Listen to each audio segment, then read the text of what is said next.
प्रधानमंत्री आवास योजना में भ्रष्टाचार ही भ्रष्टाचार, खाता किसी और का, पैसा किसी और का, ये कैसा इंतजाम है। प्रधानमंत्री नरेंद्र मोदी ने 1 अप्रैल 2016 को प्रधानमंत्री आवास योजना लॉन्च किया था।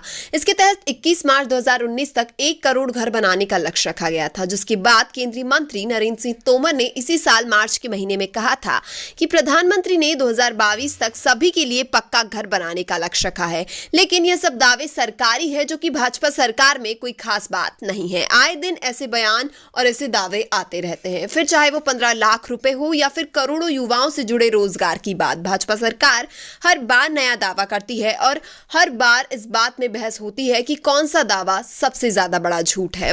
बात है भारत के प्रधानमंत्री नरेंद्र मोदी के प्रधानमंत्री आवास से जुड़ी।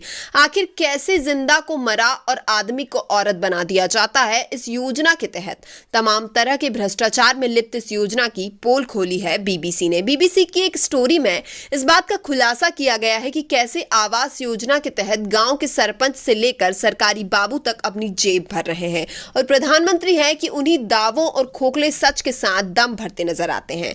मामला जुड़ा है बिहार के आरा जिले से, जहां छठो देवी नाम की महिला जितना कुंवर सिंह नाम के आवास योजना के तहत लाभार्थी हुई है। जानकारी के हिसाब से जितना कुंवर को मरे हुए 2 साल हो गए हैं, फिर भी बिहार सरकार ने अब तक उन्हें जिंदा रखा है और उनके नाम से पैसा भी वितरित कर रही है। ये वही योजना है जिसके लिए प्रधानमंत्री महिमा मंडन के ऐसे कसीदे पढ़ते हैं जो कि बिडेन भी घुटने टेक दे। जितना कुंवर की मौत हो चुकी है, ऐसे में जब नोटिस उनके परिवार वालों तक पहुंची तो उनके कान खड़े रह गए। उनके परिवार के बेटे नलीन तिवारी, जो कि जितना कुंवर की देवरानी का लड़का है, वह आईटी कंपनी में काम करता है और लॉकडाउन में कंपनी बंद हो जाने के कारण से अपने पैतृक भूमि आरा में रह रहा था, जिससे इस बात की तफिश्त की जा सकती है क्योंकि वह आईटी क्षेत्र में कार्यरत है और खुद भी काफी सारी जानकारी जुटा सकता है। नलिन तिवारी बताते हैं उनकी बड़ी मां के नाम से जो पैसा आया वह गांव की ही एक महिला छठो देवी के अकाउंट में जा रहा था, जिसकी पहली किश्त आ चुकी थी और दूसरी आनी बाकी थी। ऐसा ही एक कहानी है गड्डू बिंद और लल्लन यादव की, जिसमें पैसा किसी और के खाते में जा रहा था, जबकि आवास योजना के तहत नाम किसी और का लिखा है।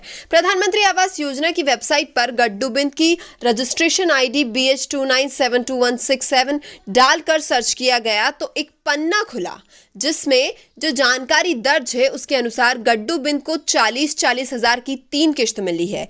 पहली किश्त पिछले साल 19 दिसंबर को, दूसरी 11 जनवरी को और तीसरी 19 मार्च को मिली है। लेकिन गड्डू बिंद को इन 3 किश्तों में से फूटी कौड़ी भी नहीं मिली, जिसके बाद पड़ताल से पता चला कि गड्डू बिंद का पैसा लल्लन यादव के खाते में गया, जिससे उन्होंने अपना घर तो बनवा लिया पर गड्डू बिंद का घर कच्चा का कच्चा ही रह गया। जानकारी से यह भी सामने आया कि इस कहानी में अकेले लल्लन ने ही पैसा नहीं हजम किए, बल्कि गांव के पंच प्रधान से लेकर विभागीय अधिकारियों ने भी खूब डकार ली है इन पैसों से। मरे हुए के नाम पर पैसा आता है, जिंदा आदमी को मरा घोषित कर दिया जाता है। फर्जी दस्तावेज बनाकर जो पात्र नहीं है वह भी ले रहे हैं योजना का लाभ। यह तो बस बिहार की ही 2 खबरें हैं। इनके अलावा भी सैकड़ों मामले ऐसे हैं जिनकी शिकायत आए दिन आती रहती है और कुछ तो प्रशासन तक पहुंची जाती है, और जो पहुंचती भी है वह तो या तो दबा दी जाती है या फिर गरीब मजलूम मजदूरों को भगा दिया जाता है। जब अफसरों तक ये शिकायतें पहुंचाई गई तो उन्होंने भी जैसे तैसे अपना पल्ला झाड़ लिया और इन सब प्रधान, पंच और क्षेत्र पंचायत सदस्य पर ठीकरा फोड़ दिया।